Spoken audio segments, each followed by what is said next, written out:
We saw the Fellini film last Tuesday. It is not one of his best. It lacks a cohesive structure. You know, you get the feeling that he's not absolutely sure what it is he wants to say. Of course, I've always felt he was essentially a technical filmmaker. Granted, La Strada was a great film.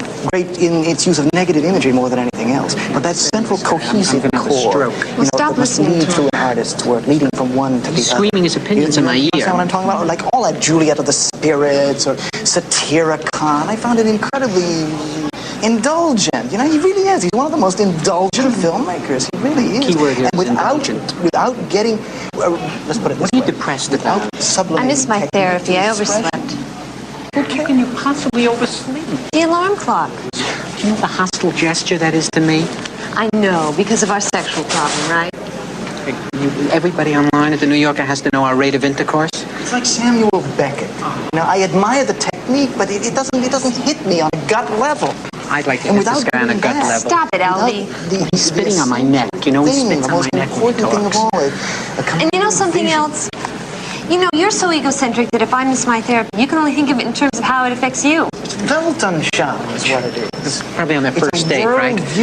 Probably met by answering an ad in the New York Review of Books. 30-ish academic wishes to meet woman who's interested in Mozart, James Joyce, and sodomy. What do you mean, our sexual problem? I mean, I'm comparatively normal for a guy raised in Brooklyn. Okay, I'm very sorry. My sexual problem. Okay, my sexual problem, huh?